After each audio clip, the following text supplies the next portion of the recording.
Board of the Trustees of the Willits Unified School District is called to order at 4:01. And roll call, Mrs. Nunez. Here. Mrs. Lamprich is not here. Mr. Looker. Here. Ms. Sukney. Here. And myself, Mrs. Katie here. So, we need agenda approval, and I'm supposed to ask if there's any changes to the agenda. There is Wayne. Yes? Right under where it says Bechtel Grove Middle School Student of the Month on 7A, just before the break, the are supposed to, they're going to be introduced long enough to say this is the team, their number one and stuff like that. And then they're supposed to kind of parade outside. Okay. Yeah, that was, I didn't realize I needed to notify everyone before this was written, but it won't happen. Okay, so the board will accept a motion to adopt the agenda with that change in mind. I move that we accept that without changing mind. Second. Okay? So, we're now, You need a vote. You want to all in favor? I'm sorry. You need a vote. Okay, so all those in favor? Aye. Aye. Thank you. So closed session is called at 4:03 to discuss items listed under closed session on the agenda. The regular meeting of the Willits Unified School District reconvenes to open session. Sorry, I thought I turned it off. But you all know I have no skill. So please join me for the Pledge of Allegiance led by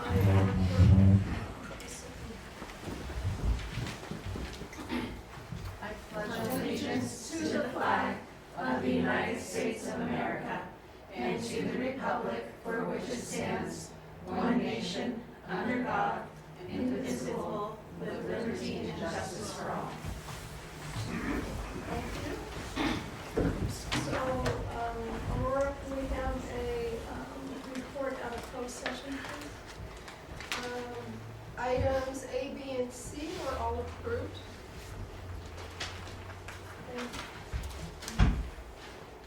I'm all caught up in all these wires here. Okay. So I'm going to read the governance norms so we sort of all get on the same page here. We agree to act with dignity. We agree to board ethical standards and behavior, including the government standards. Respectful differences. We will respect dissenting opinions in a respectful way that encourages sharing of ideas, experiences, and knowledge. Build trust. We look for common ground, maintain confidentiality, and publicly support board decisions. We work as a team. We agree that a working plan of how we do business internally and externally is essential. We will work for the good of the team, not our own interests. Engage the public. We listen to our stakeholders and encourage their input into our decision-making at appropriate times. And we focus on the success of every student. The board will keep student success on the forefront of all decisions. We work together for the common good. We will communicate about our decisions with honesty and integrity. Okay, so it's time for informational items, and we have some presentations. So Aurora is going to do a I'm sorry, we were going to have a Bechtel Grove Middle School Student of the Month, but I don't see. I don't have the students here, but I can talk about them anyway. Exactly. You want to wait, I just text one or of do the you want to parents. wait until later? We can wait to see if they show up. Okay, why don't we do that? So Aurora was, I believe, going to do a presentation on the P1 attendance report. So, our peer attendance, as you can see, you can see a slight decline. I'm not sure what information, I wanted to open it up for any questions that you guys may have for it as a discussion. I have one. this is for 24, 25, the very last row, right? Correct. Okay, well, so in Christy White's report, she says that we have just barely got 14 kids. And this one implies that, well, we're nearly at 50. But is, I mean, I think, because I can't, the line doesn't go down there, but it's, I thought back in 21 and 22, we had about 14 kids. And so it just seemed that in 24 we were higher, and I wondered where Christy White gets her information if it isn't from my district. So Christy White is the auditing firm, and Yeah. the audit you're approving tonight is from 23, 24. They can't audit us in this year while we're still doing business in this year. So when she says P1 it's is 24, current is it? information. Oh, okay. Oh, So they're two different fiscal years or school years. oh, okay. Well, it's just the way her writing is that. Yeah. So Christy White is not, it's the entire firm, it's not actually a person. Well, no, I know. Okay. But I mean, they take information, From so previous mostly years. it's a year old already. It is. Oh, okay. Okay. That was my concern. So the bulk of our ADAs that we're earning from is from the elementary and then the high school and middle school falls last, as you can see. But yes, it's been a really good plan overall. Before we go on, I want to explain Mark's, I turned it on. It doesn't stay there. I want to explain why Mark isn't here. Did you have something to read from him? Oh, yeah, I was going to read the superintendent comments. Oh, okay. So, Mark's wife continues to be ill with cancer and getting treatment for it. So he's been in the district as much as he can, and he's been working from the hospital room for via phone and communicating as much as he can with the district. So Aurora's filling in for him tonight. Okay, so we have a mid-year LCAP review. The mid-year LCAP review just shows us where we're at in the current fiscal year in comparison to the LCAP we adopted. We're right on track, we're hitting all of our goals. I just addressed the fiscal portions. Mark enters all the verbiage for the actual where we're at with our goals.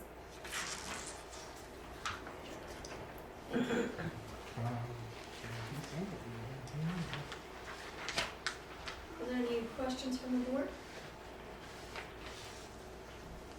I had one, let me find actually where Okay. where's the format. Make myself a note.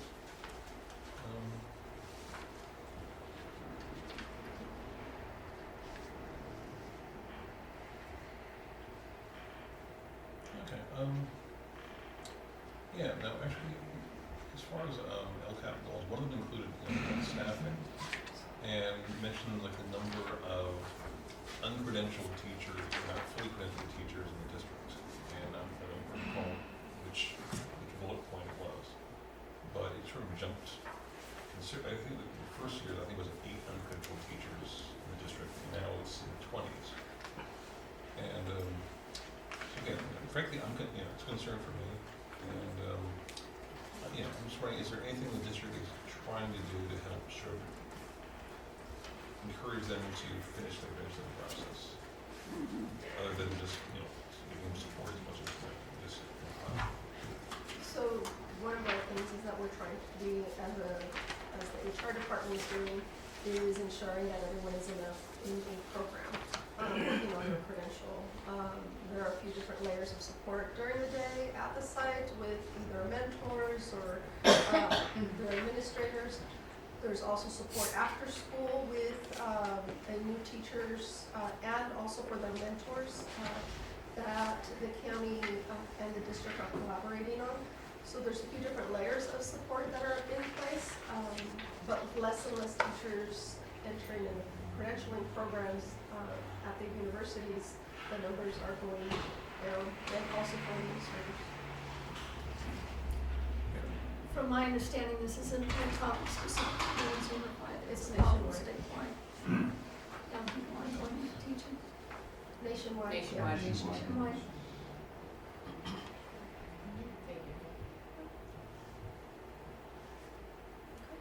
Okay, and then the 2024 California School Dashboard presentation.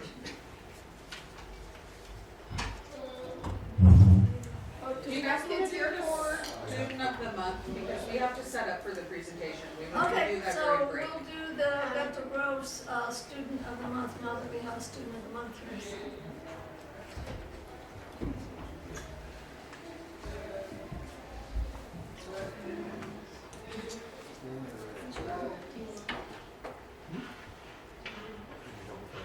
Yeah, with your what? All that showed up. You were down, of course you were. So, it's always fun to get to recognize some of our students. We had two, and unfortunately one has not shown up. So first I would like to recognize Joey Ludwig. Come up.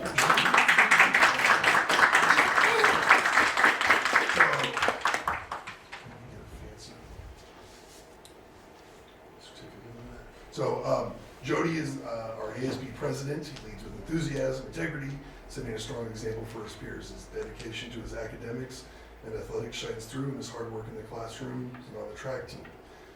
Joey has shown himself to be a true scholar, has embraced leading the journey through his trek with a science fair project that has covered 2 years in which he explored whether science fairs should be mandatory. By surveying students and staff, he analyzed data, deepened his understanding for the scientific method. And I believe you're going to county, right? With your project? Yes. His science teachers has had the privilege of witnessing his growth, making real-world connections, refining his critical thinking, and ultimately embracing the power of inquiry. Beyond his accomplishments, Joey is a kind and respectful and genuine individual, and always ready to support others. When he is not leading the school or racing on the track, he is passionately debating who the best NASCAR drivers are. Totally not. Don't get him started. We need to get through this. So all of his teachers were very proud and happy, and he will be truly missed as he moves on to the high school next year.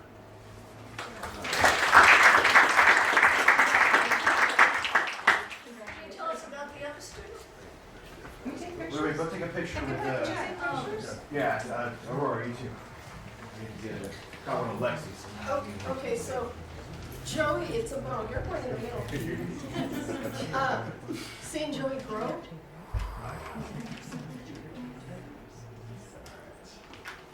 That's one of the most beautiful things about education, being able to see them when they're little and now. So the other student that we had is a young lady named Kaylee Southwick. Kaylee is an outstanding human being. She's proactive about her learning and is quick to help out others. She knows her own needs and challenges and continues to strive for higher goals in spite of setbacks. Her sense of fairness and empathy for others is a quality that shines through even during conflicts. Kaylee is a remarkable person who has made a real difference in her community and showing others how to persevere. She's always a student that is smiling and happy to help, and I have never witnessed her having a bad day. So unfortunately, probably due to the weather, she is not here today. We will also really miss her as she moves on to the high school next year.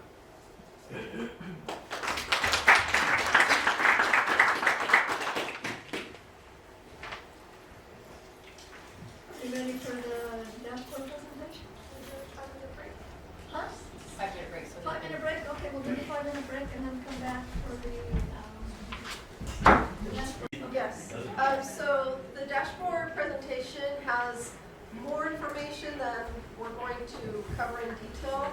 I put in the extra information is in there for reference for, just in case people have questions or want clarification on some items. There we go. So the objective for today is to go over the results. This is how it's rated, it's color coded. So red through green is the higher red through blue, I should say. It's essentially the state's version of a report card for a variety of things. The state used to take a look at just academics, but now it takes a look at academics, subgroups, attendance, all of that jazz. The way these are the different areas, the different measures that they look at. So they look, like I said, academics, obviously for ELA and math. Attendance, product absenteeism is anything more than 10%.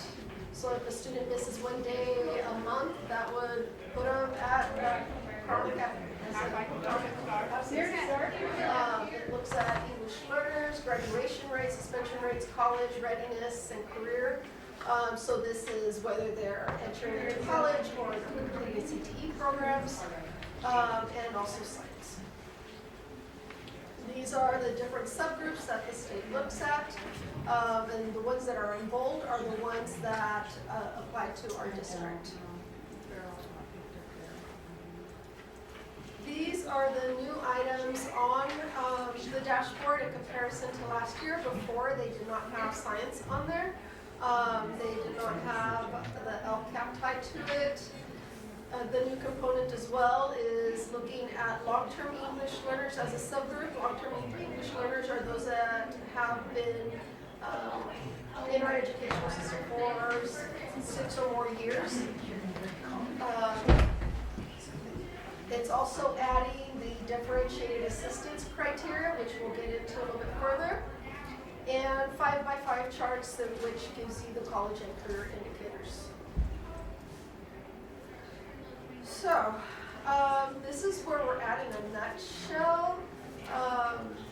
It just gives you by color code by the different areas. We'll go into it a little bit deeper. So, with our ELA, it decreased 8.8 points. And these are the subgroups that were not, are in red, and these are the subgroups that are in orange, and vice versa, it's the map. As I mentioned in our presentation back in December, when looking at these assessments, we did some exit interviews with students to try to see what their motivations were, if they were taking the assessment seriously. So one of the things that we found was that we also need to work on the motivation. Should I pause? I guess so. Yeah, okay.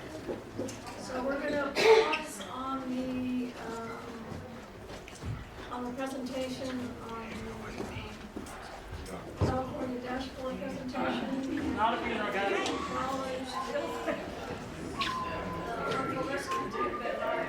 He's got second place, right?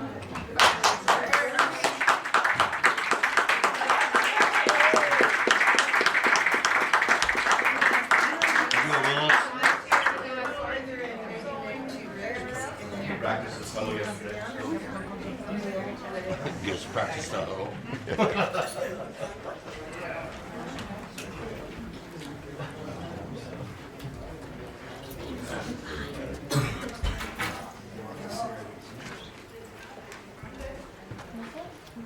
Ryan, is there anything you'd like to say about your team? There it is. Thank you, Jim. I appreciate your time. First of all, thank you everybody for on board for giving us the opportunity to appreciate the effort that this wrestling team did. What you see before you is almost our full girls team and full boys team.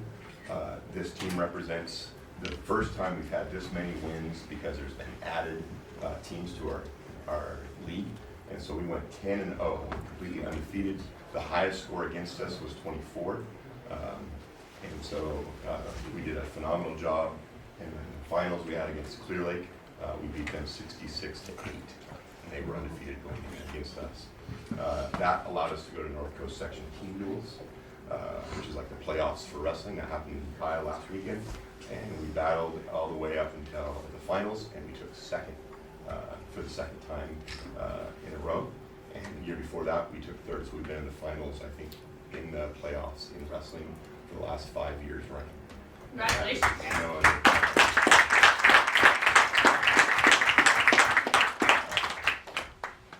On top of that, today, we all wrestled all day long today. We just got done warming up the mats, and so it might smell funny in here. But for the first time ever in the history of Willits High School, we have girls league champions and boys.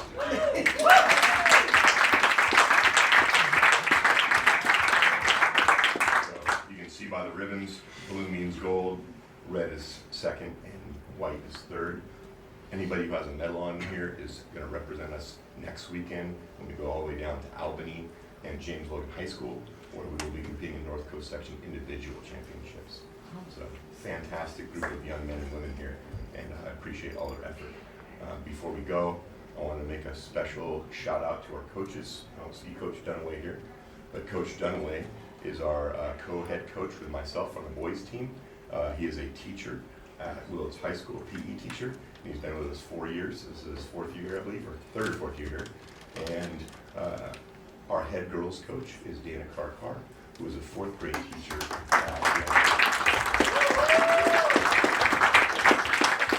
My name is Brian Bowles, and I am a teacher at Willits High School. I teach woodshop and I coach wrestling. So, gentlemen, ladies, fantastic. Good job, Willits. Fantastic.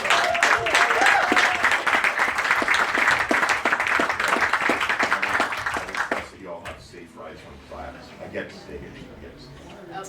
Thank you. Congratulations to all of you guys. All right. Congratulations. Oh, here's the Picture.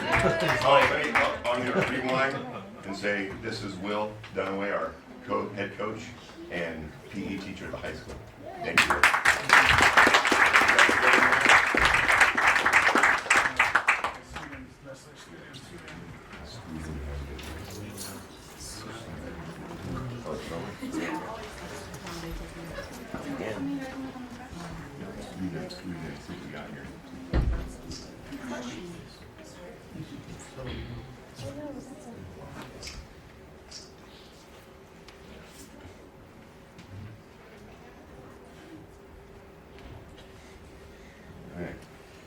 Thank you.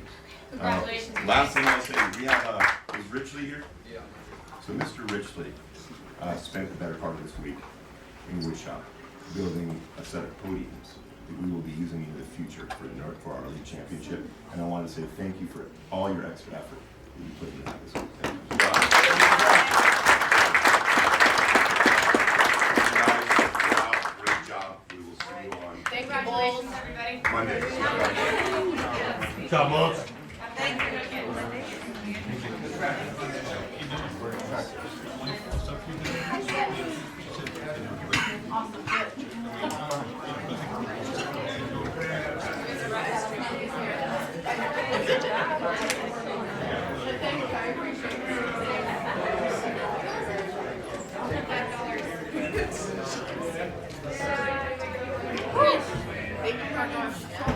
No, I'm sorry. Okay. Oh wait, we got the piece of cake in our brand new car. Should we give it up the cake in our brand new car? Thank you guys for your time. Keep walking.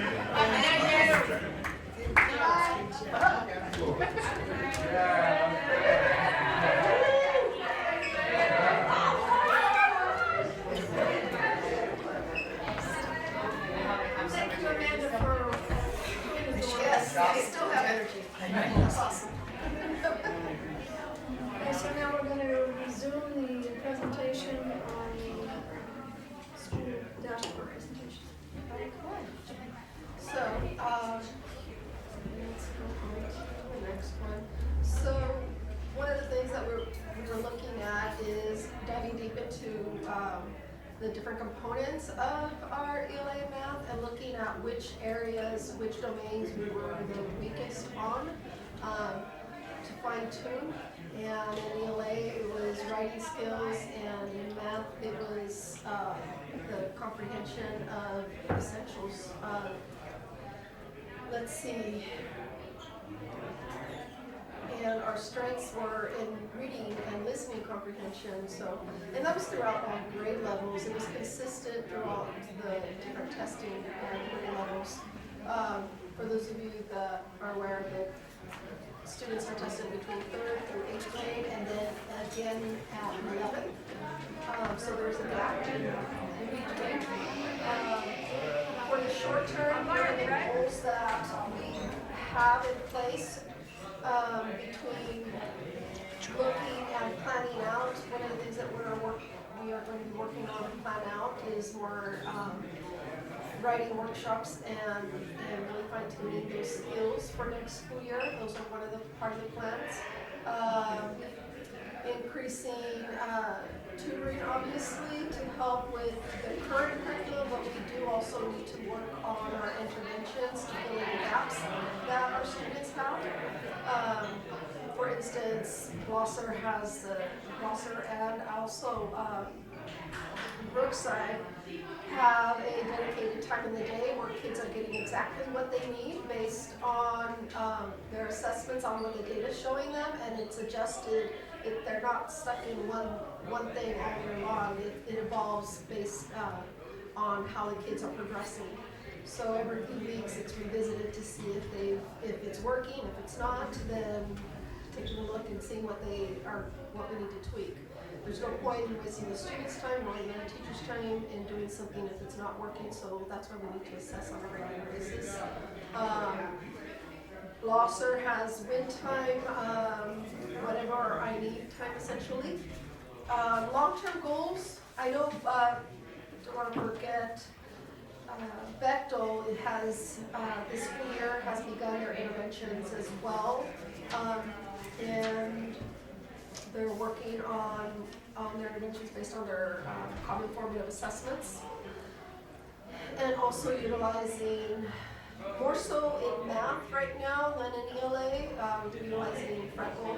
It's an assessment where the kids they take a test and the assessment diagnoses what their gaps are, and that's where they work on their specific gaps.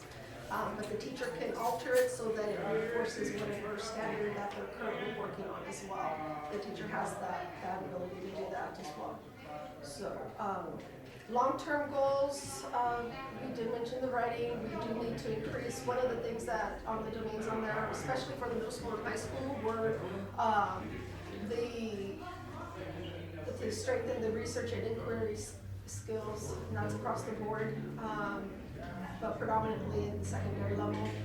And we need to work on planning out our professional development and aligning it throughout our district to ensure that we're meeting the needs of our kids. And next is the science. This is where we're at with science. It's not counted as part of the dashboard officially yet. This is the first time that they've added it on there. Our English learners. So it tells you on the side here how many more students we need to move to the next band. But I thought it was also important to note that we had about 45% of the kids increase a level. There's 4 levels in when they take the LPAC, the assessment for English learners. And they take it when they first come into a U.S. school, and then every year during the spring. They're actually going to be taking it this month, starting at Brookside. So 45%, a little over 45, increased a level, and 4.5 did decrease. But when looking at their overall scale scores, I was trying to see if they were making any difference, because the range of the scale scores are broad. So I wanted to see if they were actually improving or not, or not just at the bands. And over 87% of them were increasing in their skill scores, and 19 of our students, we have about 130 something English learners, and 19 of those exited, meeting all the criteria. And here's our graduation rate for the district. So if students, as soon as they enter 9th grade, those are considered a cohort, and they follow their graduation rates as soon as they register at Willits High School. Their graduation rates count from, regardless if they graduate with us or not. It counts towards ours. Here you have the different subgroups and how they did. So you can see, but it is quite different we're held responsible as soon as they enter ninth grade, but they do fluctuate. They do move to Sanhedrin, they move to Alley District, they move to, even when they graduate from the adult school, if they graduate from the adult school, during their, sometimes you have kids that turn 18 and they move out of Sanhedrin, go to the adult, or move out of one's high and go to the adult. Those still count towards the calculation. College and career indicators. Shane, myself, Jennifer Maples, we were looking at how our classes are populated within areas, because this counts our CTE completion, and I know our CTE completion rates are higher than what the state is indicating. But we discovered that they weren't populated accurately, so there's different layers within areas, and it has to be attached. There's certain things have to be populated within there so that it reports correctly to the state. So that's an error that we're working on little by little. It's a big project, but we're working little by little to fix it. The counselors have been great. Primarily Nicole, I think, has been working on that with Jennifer Maples, and they're chipping at it little by little to ensure that all of our CTE courses and completion of the CTE pathways are counted in here. Here, you can see in comparison to the state where we're at, and that one did increase by 10% in over 10. So absenteeism, this is one that we want decreasing. I know from my tenure here, the biggest thing was to get the kids to school. Coming out of COVID, getting back in the swing of things, getting kids to actually come to school and engage has been the primary focus. If they're not here, they're not going to learn. And in that regards, we have been successful. So now we need to really fine tune and hone in on our academics, our writing, our research skills, our mathematics. But now that they're coming, we really need to push on that. Suspension rates, here you can see the different subgroups that are being suspended. It only counts groups if there's 11 or more than 11 students within that subgroup. So if you don't see something in there, a subgroup in there, that's more than likely why. So state of California, they ranks at about 2.7 on average. We're at a 2.0, Mendocino County at a 2.6. And I want to say there was here it is. There's a link down here so you can take a look at similar districts. It shows you our amount of kids that are unduplicated, our kids that are low socioeconomic status, our different ethnicities, our EL population, things like that, so you can find, or even our size, so we can identify different districts that are similar to ours. And in comparison to the districts that are similar to ours, this is where we're ranking. Like I said, the part that we were hitting harder was the attendance, and we're there, we need to move on. And this is where we're at by school, and once again, by the state color coding and numbering. So, differentiated assistance. This is a target support provided by the County Office of Education to school districts and charter schools that need extra help improving outcomes for specific groups of students as part of the California system of support. So what the focus is going to be is on these 4 areas. Though I would have to disagree with the absences, we are moving quite a bit, but our native students are the ones that we need to work on still. That's the group that we haven't gotten up there. But we are partnering with the Sherwood Band and trying to work with their elders to get the kiddos here. So the biggest part that we're going to focus on is our ELA and math. We will begin with our planning session with the County Office of Education to plan out our next steps. I want to say it's next month. Mark, myself, and Kayla Lewis will be meeting with them for the initial meeting. to get an overview of the partnership, and then sharing that out with our principals and teachers. The main areas that they want us to focus on is unit design, that kind of, focusing essentially on planning out on curriculum and instruction.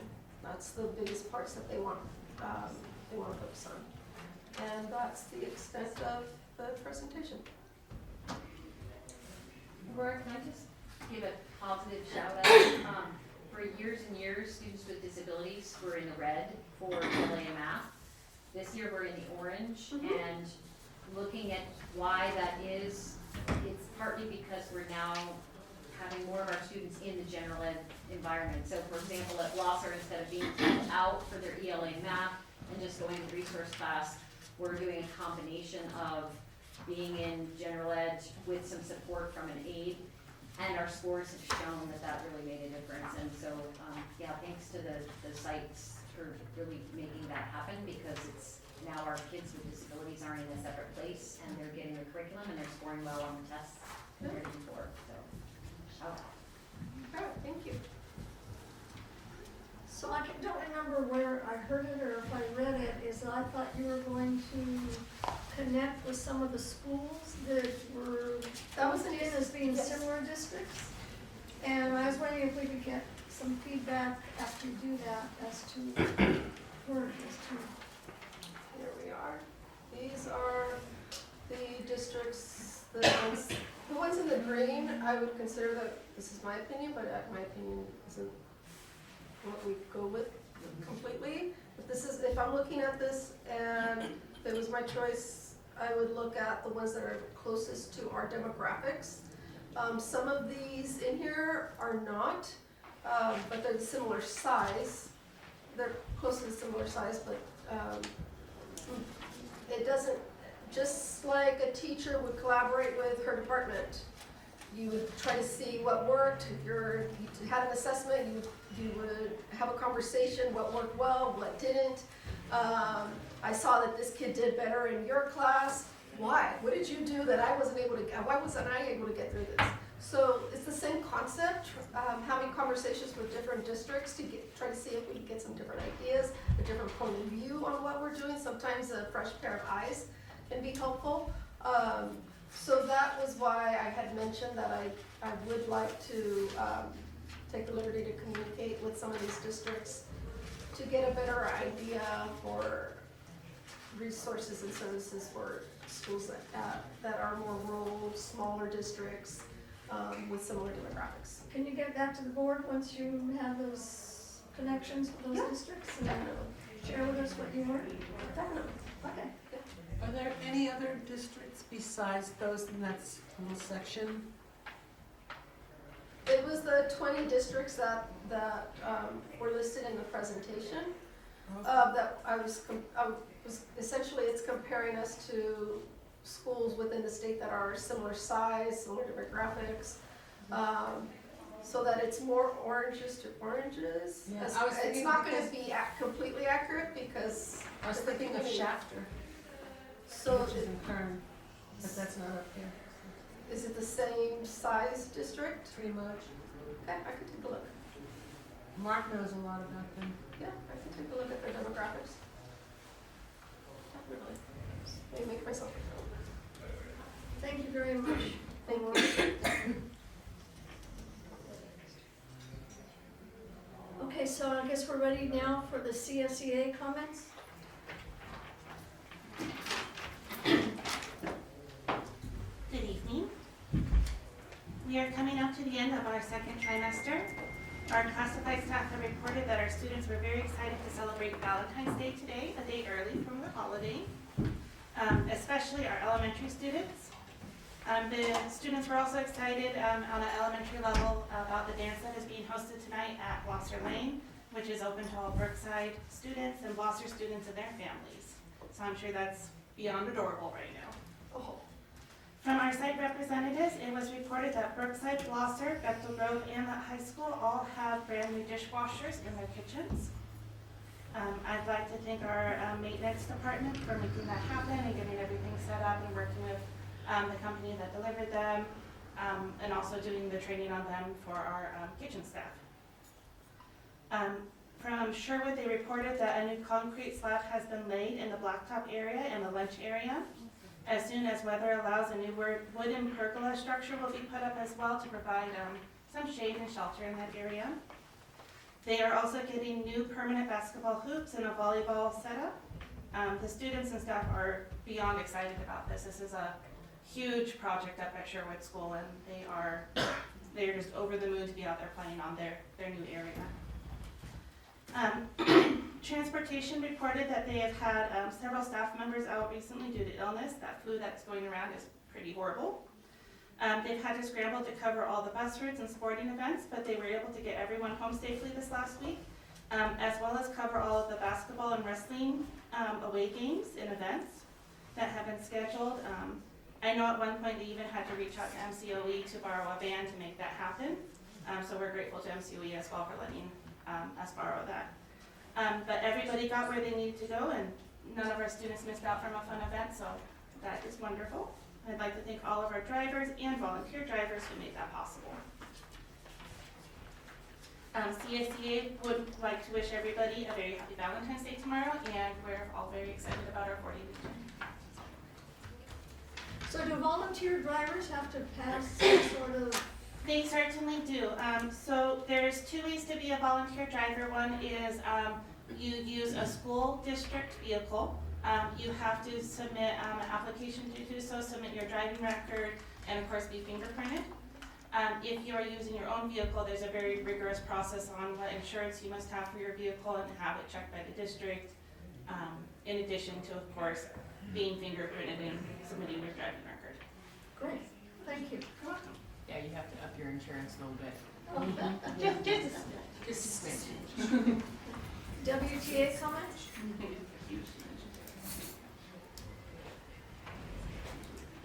Ryan, before you start, I want to say I don't know if you got my email, but I tried to come to the wrestling tournament today. I was there a little after 10, and I know the high school real well, and I drove to every nook and cranny on that high school.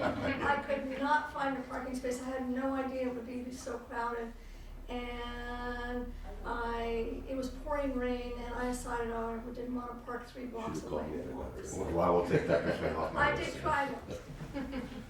Thank you, I appreciate it. I got to see Jeannie in the parking lot this morning at No Dark 30 when I was picking up the coffee for the coaches. So I appreciate your valiant effort. I do know how hard parking is there, especially on Sunday. A couple weekends ago, we had some overlap with our people using the facilities for church and wrestling, little guys and gals wrestling. So I understand where you're coming from. I will If say, it hadn't been raining, I would have parked 3 blocks away. yeah, It was pouring. it's okay. It's okay. Next time when it's snowing, I'll make sure you get an umbrella. I won't spend too much time talking about wrestling, other than I would like to give 2 shout outs, or 1 shout out, and that is to Tom Tilton, who this year, it is his 50th year refereeing. He does a fantastic job. In fact, he, of course, he sent us a congratulation text, and I wanted to thank Wayne Shull and Shannon Folsom for running the tournament for us. They also did a spectacular job. So thank you there. The rest I've already said. Girls basketball they only lost 2 games, unfortunately, to the same team, and so they are in league, and so they are heading to playoffs. We'll be applying for playoffs, and we will have likely a very good chance of being in playoffs. And so I'm really proud of that team. That both the JV and the varsity are coached by 2 veteran teachers. Let's see. Here we go. Okay, sorry. I had to read TV screens today without my glasses, and so I'm way screwed up eyesight-wise. Couple things that I wanted to talk about. The importance of engagement. We've talked about sports today at length already, but the engagement is, I'm going to piggyback on Aurora's presentation. That is ultimately what brings our kids back to school, is that engagement that we have. Some of it is academic, and some of it is social-emotional. And I'm going to argue, as a 25-year veteran teacher, that oftentimes the social emotional is what actually keeps our kids there. I have multiple kids on my team, one in particular whose absence kept that person from ever getting an IEP or a 504 plan because the absenteeism was the step one of no, you can't get tested. That person, I fought very hard last year to get him, her the resources that they needed. That person is on our team, and this year is traveling North Coast section. So that engagement is incredibly important, and not just in sports. Also related to that presentation, especially when you talk about the schools that we relate to size-wise, it's important to add on to that this county is one of the highest chronic drug use counties. And so beyond the data you saw, there's this extra layer of drug abuse, which increases all that need for social help.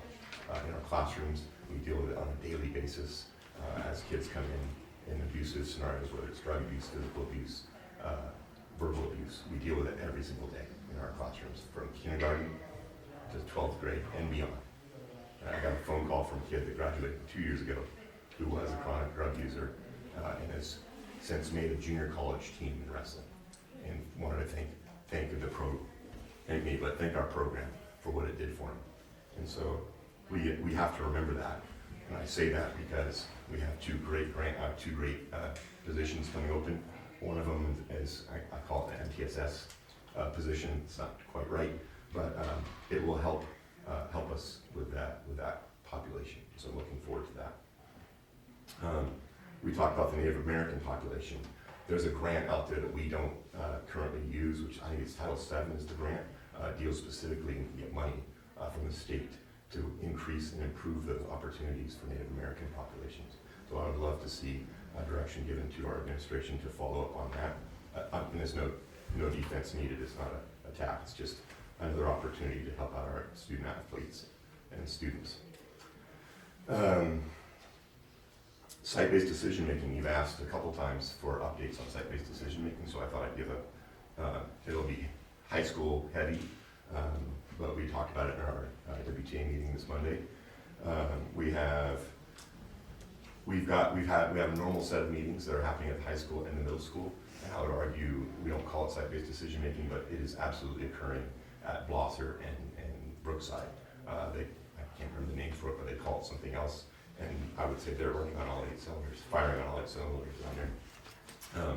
At the high school, we got to a rough start, but it's moving forward now.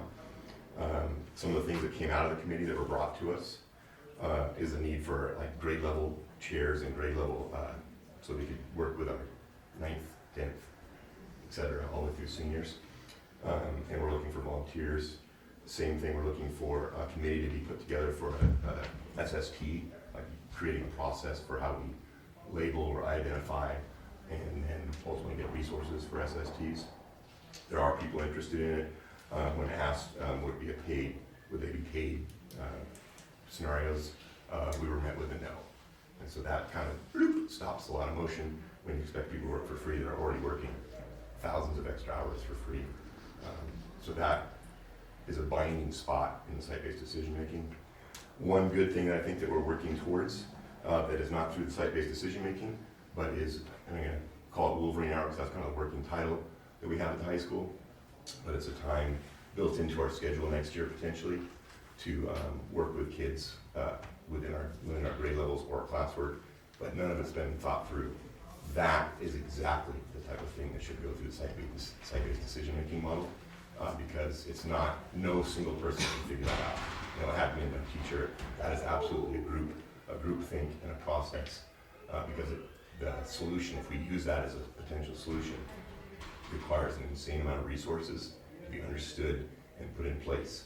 I'll give you a quick example. There's no grade attached to it. It's hard to get a grade attached to it. Where's the buy-in from the kid that doesn't think they need it, that has good grades, decent grades, or that doesn't want to deal with a teacher that may or may not have the skill sets to deal with the social emotional part of it. And so where are the people that are going to keep them from leaving campus? Where are they going to, how are they going to redirect? What's the process for getting them tied back into it? Those are all good questions. Again, I don't think any one person should be pinpointed that they have to figure it out. So I would recommend that the board give direction to use our site-based decision-making model to really up that if we want it to be successful moving into next year. Other examples that are, I think, important would be good in that site-based decision-making: cell phone use, bathroom use policies. We have a homeless population that's coming in and out of our school district, specifically at the high school. And we found needles and things like that on our campus. And so I will say without hesitation that our administration did a fantastic job of dealing with the health part of that. And then our maintenance side of that immediately got on it. There's now locks on all the electrical outlets that were some of the attractive nuisances for those individuals. They are now locked and clicked. So that is functioning well, but those are the type of things that we deal with on a regular basis at our high school site. Shout out to Mr. Potter. Thank you, Mr. Potter, who did that work. Couple things, I keep getting phone calls from Bechtel Middle School parents, actually, on both sides of this fence, but one of the things that is occurring there that I think is a liability issue is some of our parents are calling in to our school staff secretary and checking their son or daughter out to then leave campus without any supervision. They're traveling over the railroad tracks, over the highway, over Highway 20, and they're going to get a whole bunch of energy drink type things from Safeway, Starbucks, etc. As a parent, that makes me really nervous. As a district employee, it makes me really nervous. I'm worried about not only the caffeine intake, which of course there's a policy that says if you get checked out, you're not to come back, so we're violating our own handbook in the process of doing that. But more importantly, in the world of these cell phones, which every kid has, when they leave campus and they aren't accompanied by an adult of some sort, there are a whole trajectory of negative individuals that can make that scenario very dangerous and very scary. And we have recent history of students being abducted off of our campuses. So I think we should tighten that down drastically starting tomorrow, personally. And then last thing I'd like to talk about, I know there's going to be a presentation today about teachers and coaches. And as a teacher and a coach and an athletic director, I would like to put in my 2 cents. I've coached for 25 years myself and as a referee before. Both the coaches that I coach with are teachers. The 2 coaches that I said earlier with basketball, JV and varsity are teachers. One is a teacher at our school, one is a teacher at a different school. Our long-term successful coaches with our football program are teachers. When you look back at both the titles of our gyms, Steve Short Gymnasium, John Tilton Gymnasium, long-term coaches and teachers. Teachers have, on our wall, if you look at them, 95% of the championship banners that sit there are because of teacher coaches. And here's the reason I think it's important. It goes back to what I already discussed about engagement. They know the policies. They understand that no, the kid can't get signed off and leave with random people at the end of the game.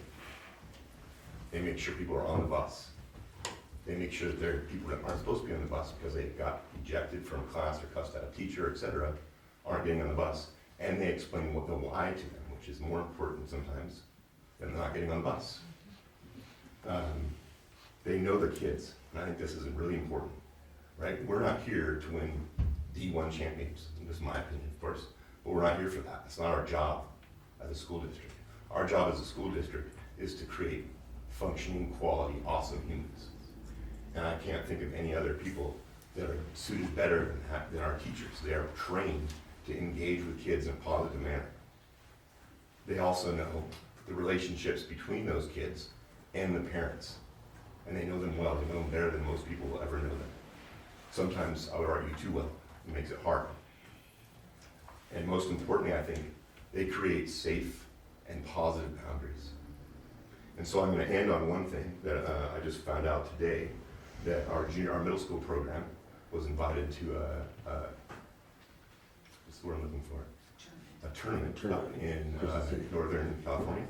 I think this would be our 56th year going to that tournament. No, the tournament's been going on for 56 years. Don't worry. The tournament's up in Crescent City. Don't worry. Thank you. So, which is a trek, I know, because we go there in wrestling, it's 5 hours from here.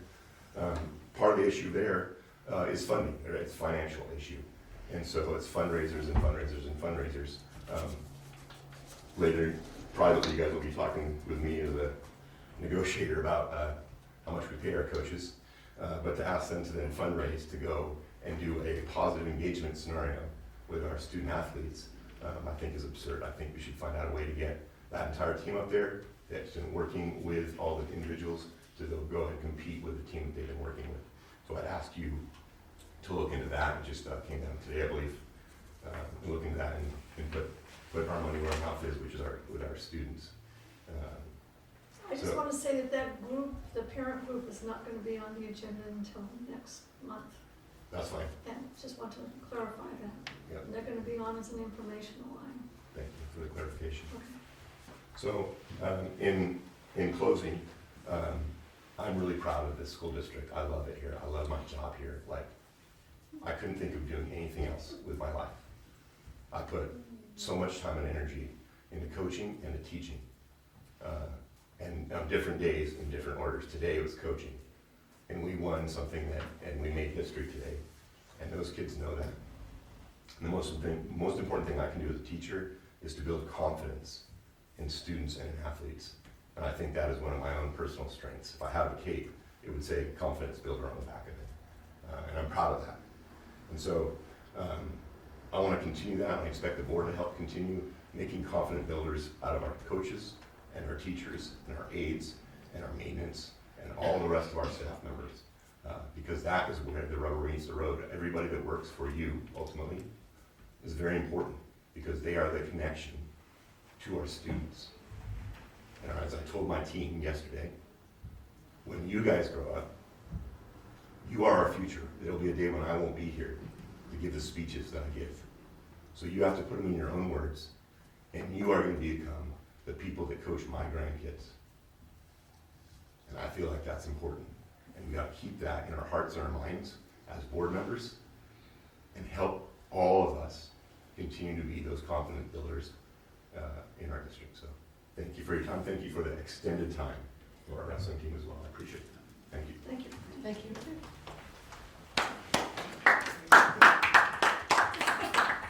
Okay, now we have superintendent comments.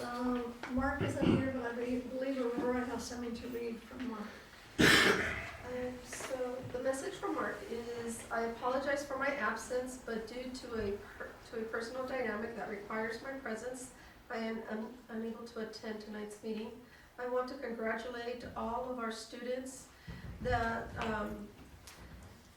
we are honoring tonight for their commitment, integrity, and dedication for representing WUSD and themselves in such a positive and productive manner. I also want to tell all in Willits Unified, thank you for your daily efforts to support and care for the students of Willits Unified. Please enjoy this much needed long weekend. All my best and thanks for all you do, Mark Beebe.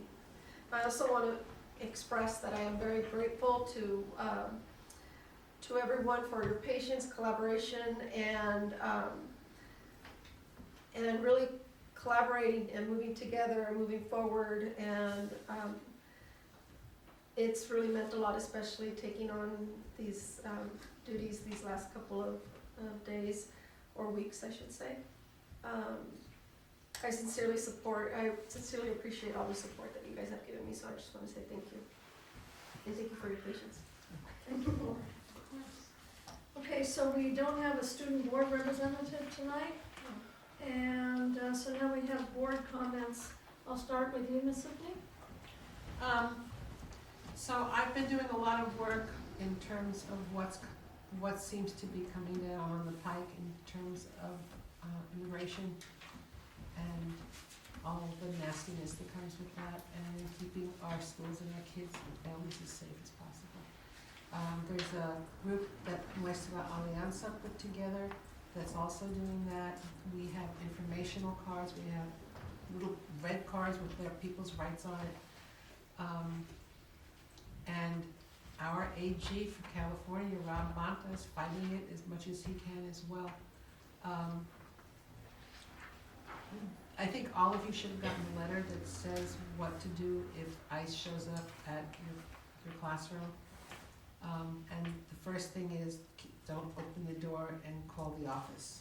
So, as long as we do that, the other thing I have been working on, and I pulled Aurora into this too, was when I worked with Child Protective Services, I had a Spanish-speaking caseload, and I had a lot of people on my caseload that were not here with legal paperwork, and things would happen, and parents either got deported, leaving the kids behind, or parent committed suicide, and the kids were left here, another one was killed, and the kids were left here.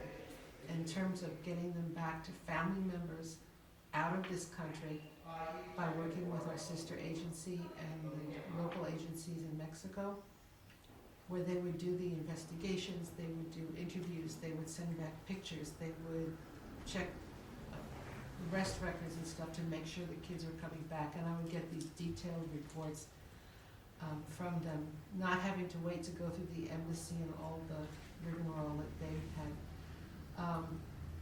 So just knowing that, and I've made a call with Child Protective Services with one of my old social worker friends, so that if stuff happens where the kids get left behind, or they're with people that aren't their family and they have other people, we can also work with them on getting the kids back, so that they're not left here just getting traumatized 47,000 times more.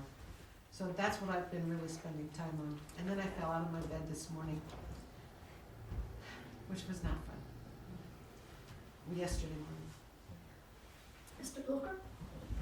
Okay, actually, before I kind of make the comments that I was planning to do, I just want to add one more thing about coaching. And again, apparently this is something we're going to spend more time on next board meeting.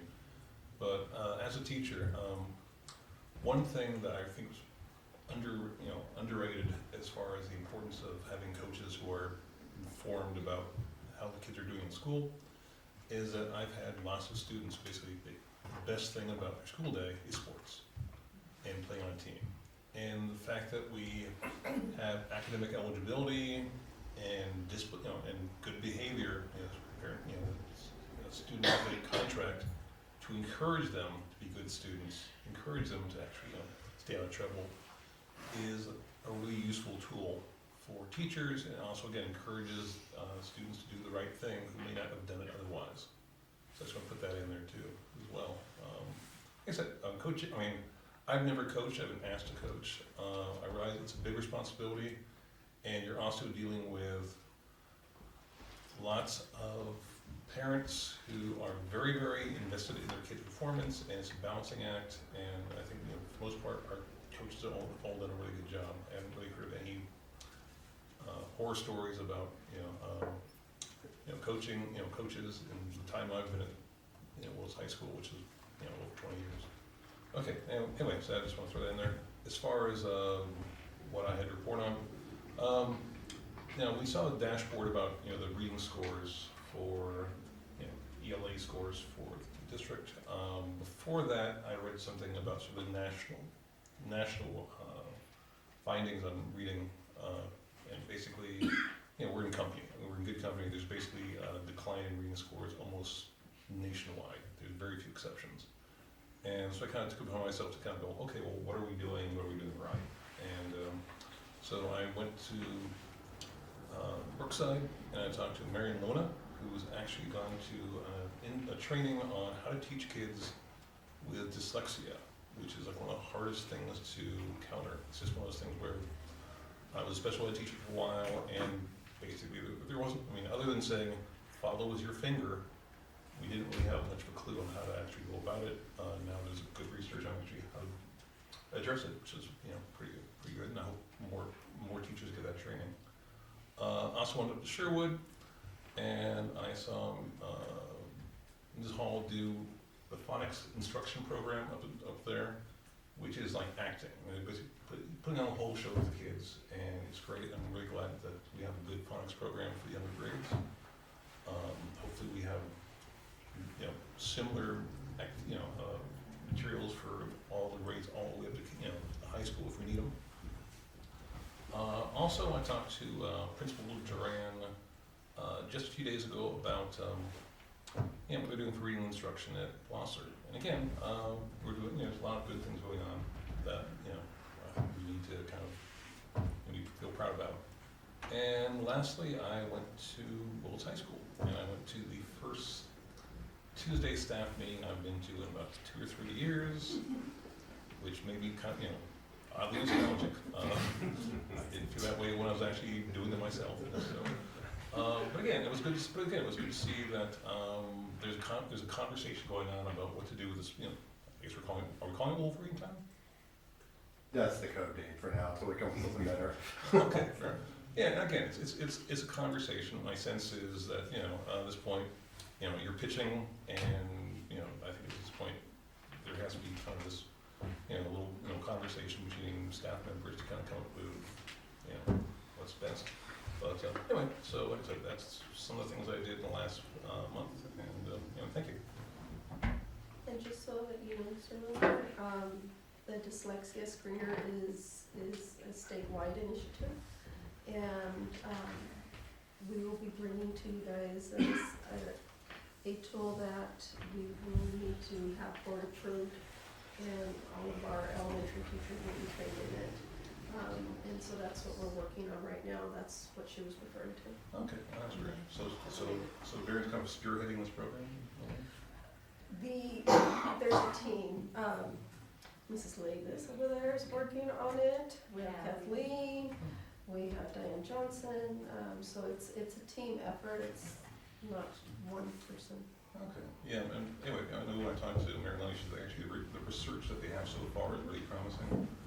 And I just remember again, back, in the midst of time, besides, reading, just reading with your finger, at some point we had people looking through transparent pieces of plastic, and that was supposed to be miracle cure, which apparently was not. So if we actually have stuff that works, that's great. Okay. All right. Thank you. Okay, thank you. Mrs. Lambert? Just so everybody knows, the PTO is putting on Valentine's Dance Blosser. Sober Grad is also there, selling cotton candy. Just throwing it out there. It's 6 to 8 tonight. I had the pleasure of meeting with Maggie. We discussed a lot of stuff. She informed me a lot of the programs, things that are going on at Blosser, which I had no idea about. So props to her, and thank you for taking the time to explain everything to me, because again, I'm new to all of this and all of the different codes and ethics and all that good stuff, so I shout out to you and I really appreciate that. Aurora, thank you for stepping in for Mark and just doing double duty. We appreciate it. So I appreciate that. Not a lot to say. I mean, to touch a little bit on this coaching thing, because I have been approached by a lot of parents, and I'm not a teacher. I'm not a retired teacher, so the only experience I have with coaches are as a parent who has a kid on the team. I haven't had all great experiences. I've had good coaches and I've had bad coaches. I don't believe that every teacher is a great coach, even if they are a great teacher. I believe it takes somebody special to be able to do both jobs. So I just want to touch on that. I've had bad experiences with coaches that are teachers, but I've also had great experiences. My daughter, a lot of her memories in high school was, being on a basketball team and doing fundraisers to raise money to go to these events. And it was awesome for us as parents. We were really involved. I was at every fundraiser. I baked and cooked and did car washes for Bechtel Grove, for the high school, to raise money to go on these tournaments and stuff. And even though it took time out of our day, out of our weekend to do so, it was just another bonding experience for the team, for us parents. And half the time it was us parents leading these fundraisers. Coaches most of the time weren't there. It was us parents taking the initiative. So it's unfortunate that we don't have more parents involved in doing stuff like that.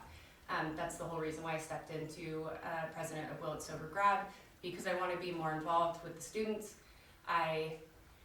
It's a lot of work, but I'm very grateful I did. I get to meet a lot of the parents. I get to talk with a lot of the students. I meet with them once a month.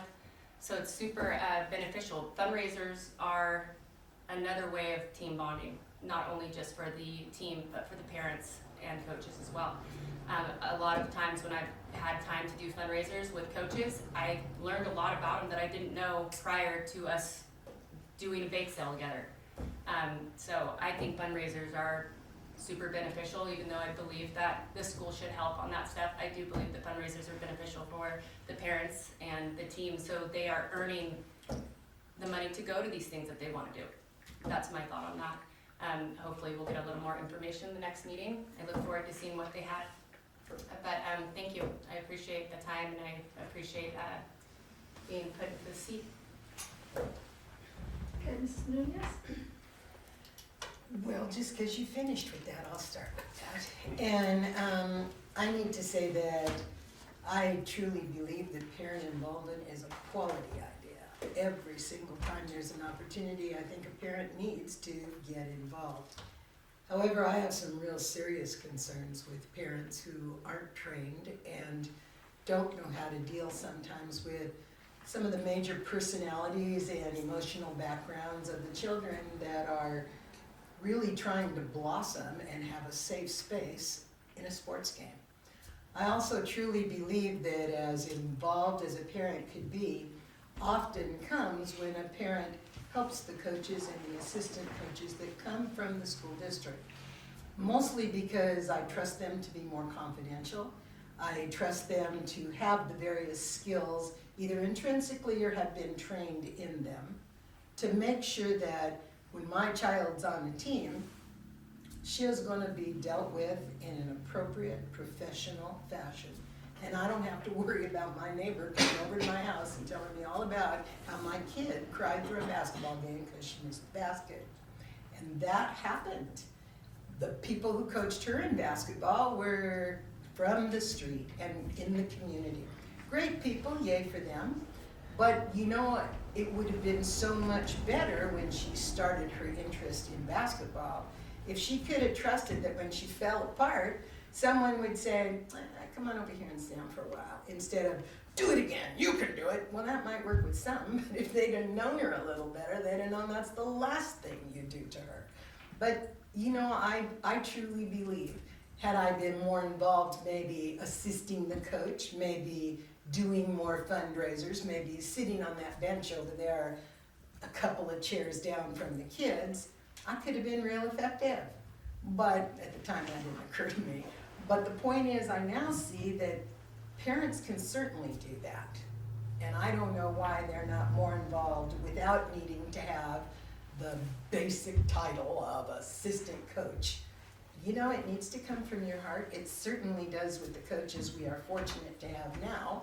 And it's outstandingly expensive for the amount of money they make, which is sort of a joke, in doing all the things that need to be done. And I truly believe that if a parent is truly sincere about their desire to be involved in the team, that there are a lot of ways they can do it. It's called support personnel. That's what we need to be looking for. Besides all the laws, rules, etc., that govern those things that happen with really good reason. And it's unfortunate that everybody doesn't remember why some of the rules are set up to be the rules. And that's just the way it goes. No one brings it up. But I'll deal with that more next month too. It seems that I often give you my concerns about the district. That probably won't ever change. But today, you also get to hear that I really was entertained by the wrestling team. I'm really impressed that they, you know, you see them on the street. I saw them eating pizza once as a cluster. And I couldn't believe how I could believe how truly sweaty and tired and loud they were. But I couldn't believe how truly polite and how absolutely, they just know the difference between right and wrong, and they don't have any qualms about being right and doing what's expected of them. Brian and I really agree. Those are the future. I expect to be alive long enough that they can take care of me too. But either way, they really do stand up. It's a big deal. I'm also really impressed with the basketball teams. They do really well. And super yay for the girls who did nearly as well as the wrestlers. You know, in the, okay, they might not be 100% 10 out of 0 or whatever, but they're number 1. And it's a big deal, just like for me, the wrestlers making their little historical step, that's a big deal. Playing basketball was a big deal. I watched the JV teams for both boys and girls and the varsity teams for both boys and girls.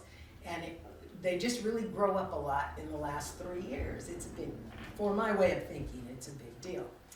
I did finally get to every school this past month, which for me is a really big deal. And I do admit I need to stay longer. You know, I don't like 5-minute snapshots. But anyway, all the people were real entertaining and very, very nice and welcoming. It really is fun to go to all the schools in this district. Some days is more fun than others, but most of the time it's always pretty fun.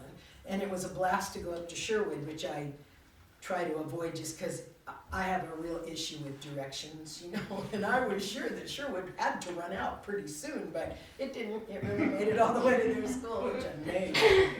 Anyway, even though one of their roads is like this instead of anything else. But anyway, all their kids today was their day to celebrate Fancy Dress Up Day. And they were absolutely adorable. I mean, it's a blast to look at these little kids that just, you know, they know how to carry their little dress up so it doesn't touch some of the mud that happens to be on the ground and other things like that. It was just very entertaining.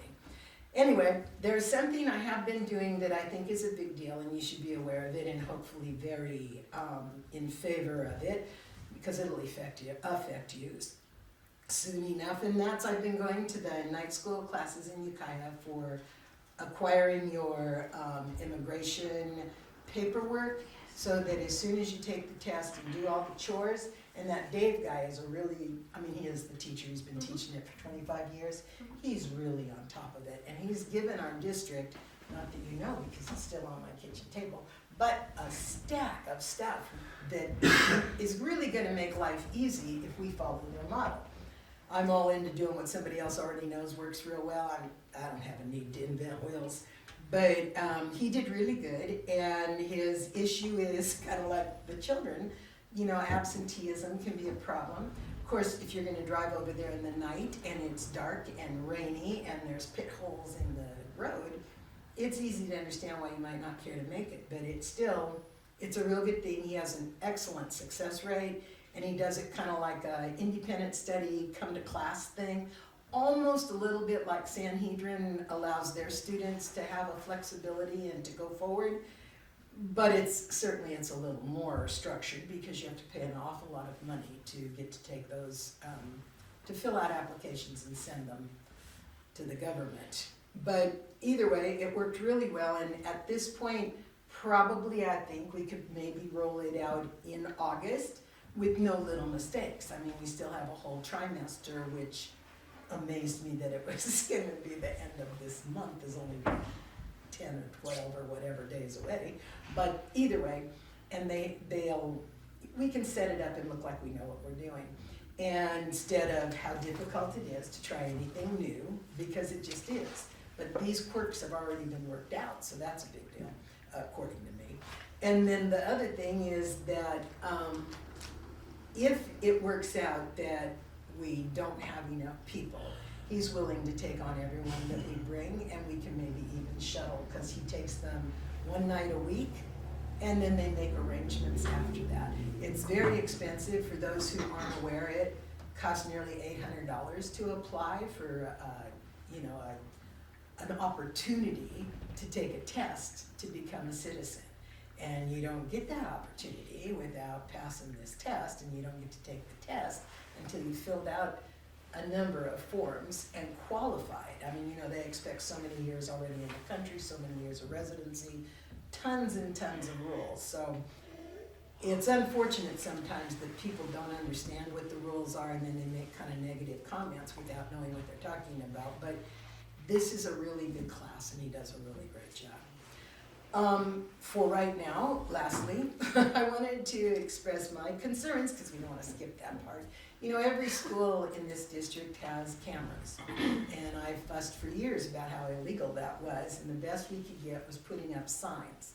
Well, the sheriff's department, just because I know a couple of those people, I saw them and they made it really clear that you're not supposed to have any kind of audio attached to a school camera, even if you've announced it, that, you know, you put up signs. However, our maintenance crew says that, or at least their maintenance boss says that, no, they don't have the sound turned on.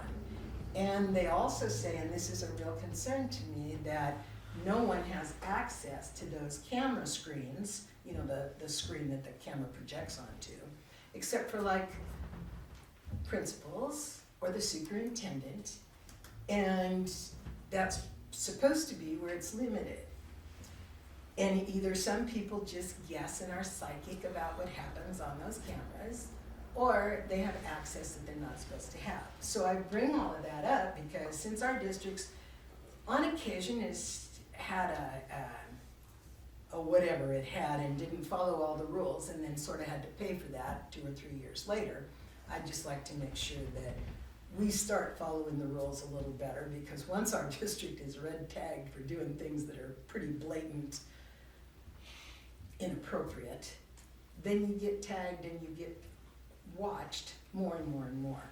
And I just think for our fiscal stability, which was a real big deal a couple of years ago, we were supposed to be bankrupt by now, that we show a little more faith and we start doing what's right, and then we don't have to listen to me tell you that we're not doing it and we need to make some changes. Okay, I'm done for now. Thank you.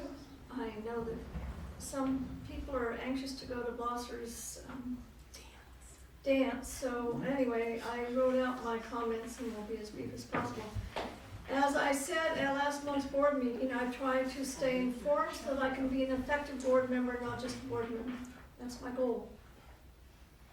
This past month, I have attended online the CSBA 2025 Governor's Budget Proposal Breakdown, the Small Schools District Association Workshop on Governance, the Small Schools Districts Association Workshop on Financial Stewardship, and the CSBA Workshop on Ethical AI in Education. I've attended a few assemblies. I've been to the Blosser Lane Celebration Assembly and the NED show at Brookside. And then this week I went to the Anti-Bullying Assembly at Blosser, which is the most hyperactive assembly I've ever been to in my life. If it was my husband, I'd duct tape him and tie him in the closet. Drove me nuts. She's so hyperactive. Sorry about that.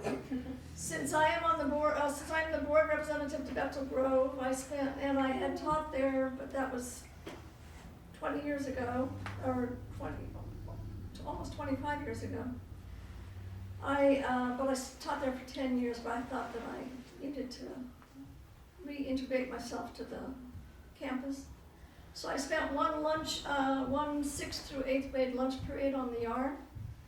And most of the time was spent corralling a neighborhood pit bull that decided that the food in the garbage cans was pretty good. So, but I was impressed. I didn't see a bunch of kids on their phones. I saw kids playing, I saw kids interacting, I saw them kicking balls around. I was impressed. And then as an attempt to experience the school culture at Bethel Grove, the curriculum and scheduling, I embedded myself with 6th grade for a day. And I wish I'd done this years ago, but anyway, I spent a whole day going to 6th grade classes. And I saw some really excellent teaching. I saw some wonderful interactions between staff and students. And I was really impressed with what's going on. And I hope to do the same with the 7th and 8th grades later this school year, and then start doing the same thing at the high school. I've continued my weekly volunteer commitment in a 5th grade class during math instruction. I've had the privilege of experiencing the onboarding of a new way of instructing students in math concepts. The teacher text being used is mathematics tasks for thinking class for the thinking classroom, and is based on the framework of building thinking classrooms. The students really enjoy this way of working. They work collaboratively in groups of 3, with the members of each group changing each day. They are standing at whiteboards doing the work and not sitting it. And I've also seen the same group of kids working on Freckle on their Chromebooks. And the difference between how engaged they are doing the stand-up work, working in groups, collaboratively, is just really impressive. It's just, they are so engaged, they're having a good time. And they're doing the work, and they're discussing it, and they're excited about it. I'm really impressed. I'm thinking that maybe I could do a presentation. I don't know if a board member can do a presentation on a curriculum, but I was really impressed, and I was thinking I might do that. So anyway, good job, Blosser. So I think it's being used in 3 or 4 classrooms. And it was started by Samantha O'Killian. So. Okay, so my script says that we're supposed to have a break, but I know that we don't have too much longer on the agenda, and we're supposed to, I know some of you want to go to the dance concert. So can we keep going? Okay.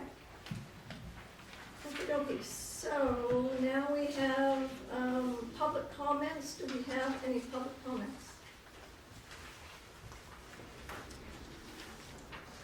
Okey-dokey.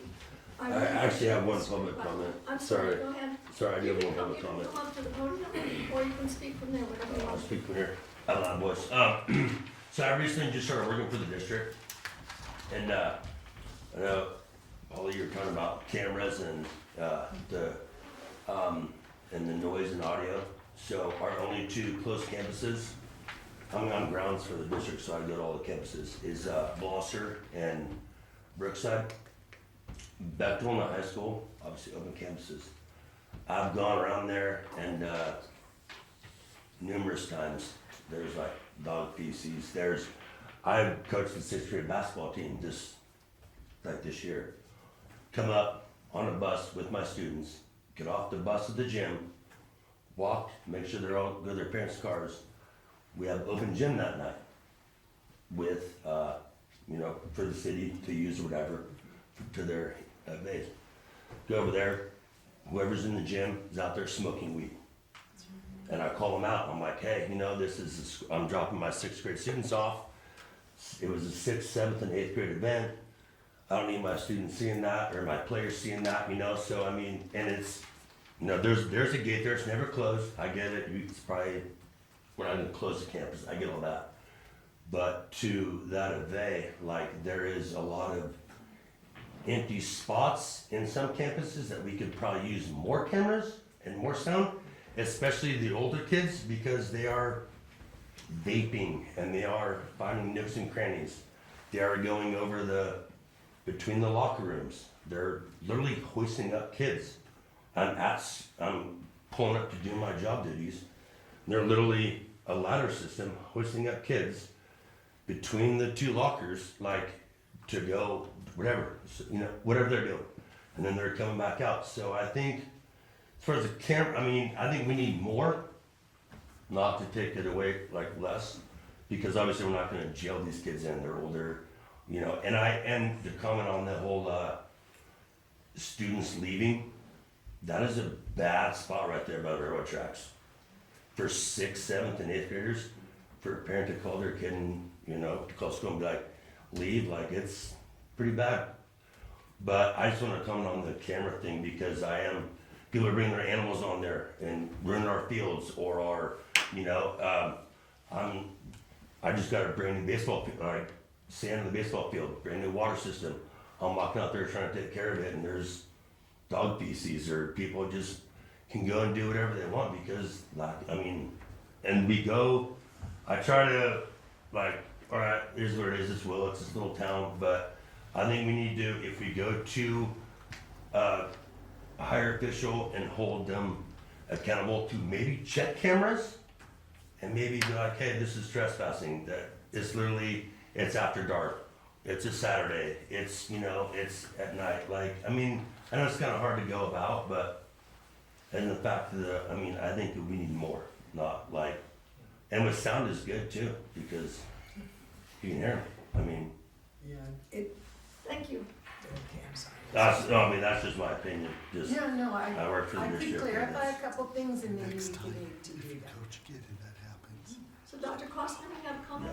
Yeah, am I allowed to, or It's do I all- need to it's go all- up there? You can come up here if you want, or you spoke from the seat. Okay, I'm really interested in what you were saying about the cameras, because if that's the case, then, Ask Christine, she's out there. we need to make a change as well, that we had this, when the new windows were put in, we can't see from inside of our office out to where the kids go out into the parking lot.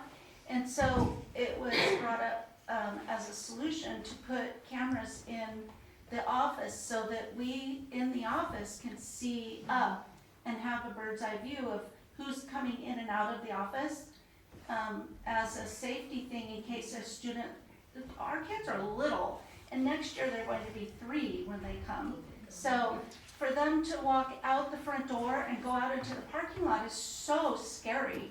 And to be able to have an extra set of eyes on the whole front of the school is, we only have 1 camera in back. All the rest are in the front walkway. But I do believe that we were hoping to get cameras out on the playground so that when altercations happen, you have another set of eyes on the kids, and you have another, because oftentimes it's he said, and we could go to the cameras. And so I think it's interesting that we have to rethink that, because I just want to make sure we're doing the right legal thing as well. But I also want to keep the kids safe. It's so hard. Brian? Just to maybe be able to point out a clarification from the audience, because I know the board can't respond. But I believe the goal in what Ms. Nunez stated is the auditory is the part that's illegal, not the video. Yeah. And so I know that the video has helped us out a great deal in surveillance and dealing with fights and drug use, et cetera, at our high school site, which I believe is exactly what you're talking about. You can see all those things visually. The auditory part has to do with the loss, I believe is the clarification. That's part of Yeah. it, and the issue of people who are not administrators or not designated to be able to view those cameras is another issue. In the case of this, it was a volunteer parent, according to the person I talked to, that said, oh, yeah, she'll watch those videos just because it was open, and she had the opportunity to see them.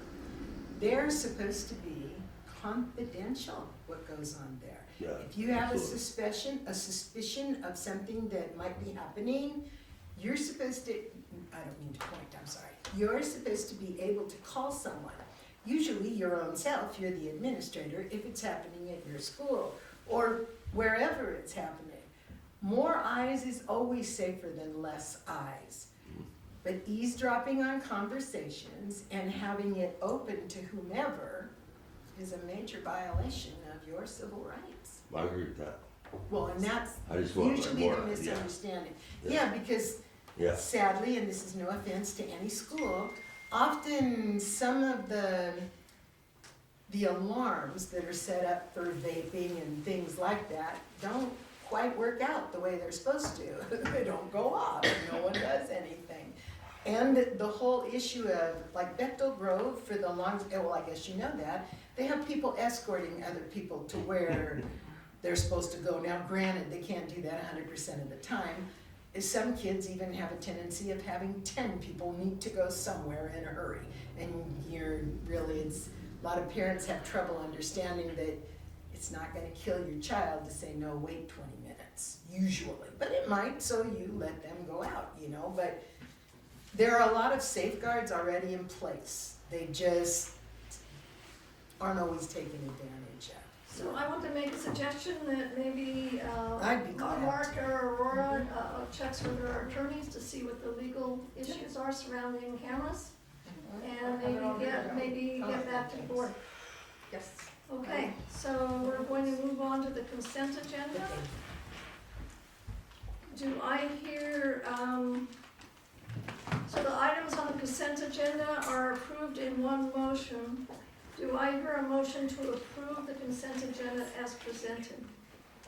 Okay, I move that we approve the consent agenda as presented. And do I have a second? A second.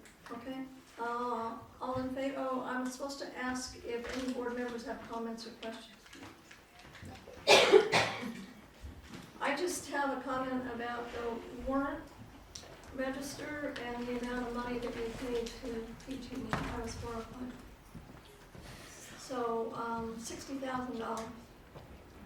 And, so I went and talked to Melissa and she explained to me that we used to pay one amount for natural gas to a different entity. I think it was called Spur. And then pay PG&E for electricity. And now it's all wrapped up into one. But I was horrified and it's going up. Okay, a lot of people qualify in this year PG. Well, I think it's everywhere. $60,000. It's a deal. Yeah. Okay, are there any other comments in regards to the consent agenda? From the public or just? Yes? One thing that we worth considering, technology now is fantastic and we have a lot of money that could pay for it, but setting up automatic timer light switches in all of our facilities and doing a check on our heating utilities would be a very prudent and great first step, just like we would do in our own home. We've been talking about all of those things. I can vouch for that, Yeah. the ones in the parking lot where the staff parks, they're on 24/7 at the high school. So some of those things are legalities, Yeah. some of those things are We've been talking about old it. histories. So There are some on timers, some on timers. So maybe we could evaluate how the district is using electricity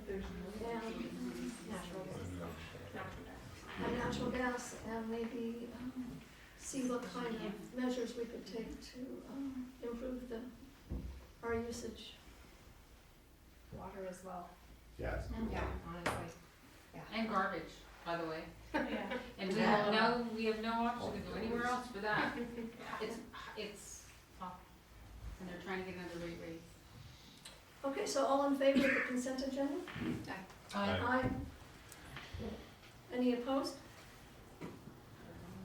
Okay, so the first action item is in regards to approval of the 2023-2024 audit report. So this isn't for this year, it's for the previous year. And do I hear a motion to approve the action item as presented? I move that we approve the action item as consented. I second. Okay. All in, any board members have comments in regards to the audit report? Would you like me to say anything? Sure. Okay, we did have two findings. One was simply for a form in the transition of staffing in our maintenance department. We were unable to find two of the forms that filled out our SARCs. And then we also had a finding regarding not receiving enough signatures on the ASB account at Bechtel. And we have started addressing that by promoting ASB training, and we'll also be bringing the ASB manual here for you to adopt as our newest board policy. Great. Thank you so much. So all in favor of the audit report? Aye. Aye. Any opposed? No, okay. So approval to employ Melissa Kramer, multiple subject certificated teacher, Brookside Elementary School with a provisional internship permit. So, do I hear a motion? I make a motion to approve Melissa Kramer, multiple subject certificated teacher for Brookside Elementary with provisional internship permit. A second? I second. Okay. So discussion?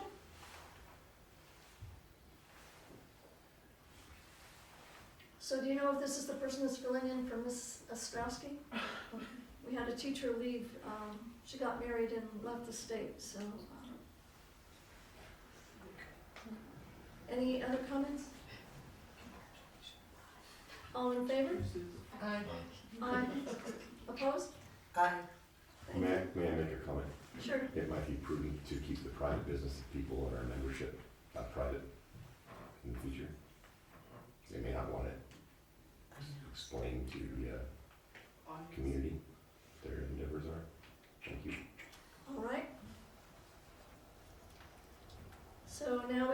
on to approval of the resolution 2024-25-3, participation in Stay-Well Health Plan. And this is a resolution, so we have to go member by member and vote.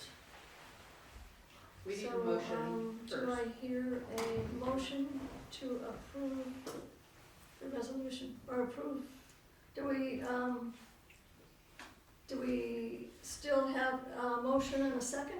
Yes, okay. So do we hear a motion for this resolution? I move to approve the resolution 2024/25-3, participation in Stay-Well Health Plan, JPA. Thank you. Second? I second. Okay, thank you. So I'll go, so are there I any have comments from the board? questions. I have a comment, I actually have a question. Pause.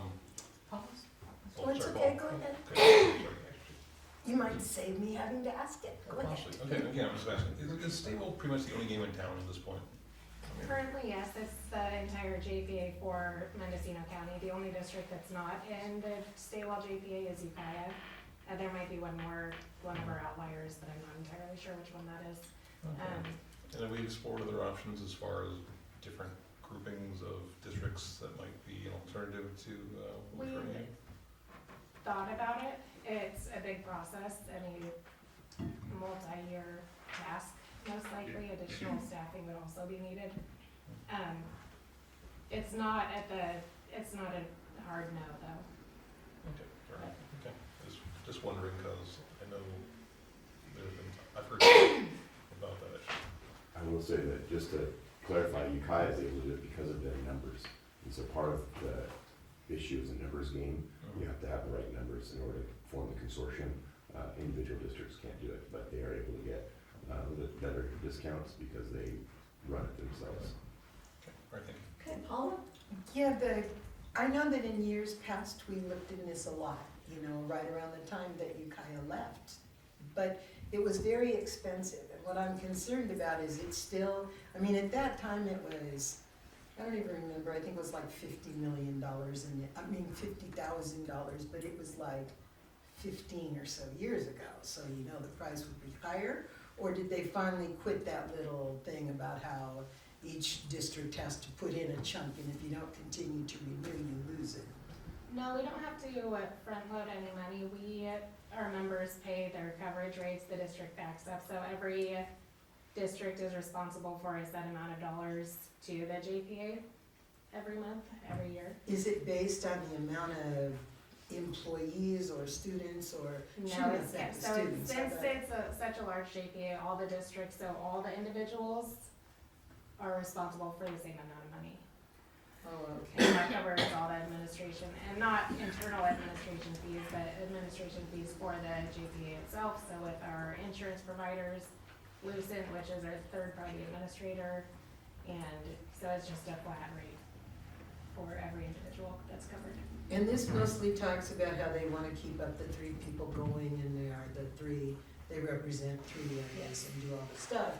So, I know in the past, you usually didn't have that, I mean, you get to say yes or no, but you didn't have a lot of options as to how you wanted to modify the policy when it was modified. And has that changed? You go, right? Don't I you, do for go, the- I'm okay. one of our 3 members, Conan's the other one, Jenny's our other her representative. Oh, okay. It's not necessarily the plan itself, so the goal is to keep Stay-Well whole while also providing good service. There are talks of even changing to provide, so we can get better service, so. Okay. Okay, thank you. Okay, so the board can vote. So Jennifer? Yes. Yes? Dave? Yes. Yes? Yes. Yes? Yes. Yes? Yes, so all in favor? Okay, so, do any of the board members have any items for the next regular board agenda? Okay, I do. Justin Walker, the member of our tech department, is on a state committee that's basically working on researching the use of practical use of AI in the school setting. And he has a little presentation like he'd love to share with us next month, so I invite him to do that. So if you put Justin Walker on the agenda for our next board meeting, that'd be good. Thank you. board members? So we were gonna maybe have a presentation on, well, I guess it would be when it would be ready, when, in regards to, energy use in the district and how we could improve that. I have that, and, also all the cameras, Right. I have those two on my list. I'd also like to know, I don't know that it needs to be a board presentation, but I'd really like to know how our attendance fared on the day of immigration support for the people I know about a couple of schools. Last Monday. It was 2 Mondays back, yeah. 2 Mondays back, yeah. I heard a lot about some schools in Ukiah. I just kind of wanted to compare them to us, although we can't really be compared, but I mean, it's. Third. Do I hear a motion to adjourn? I move we adjourn. Okay. So, all in favor? Aye. Aye. So the meeting is now adjourned.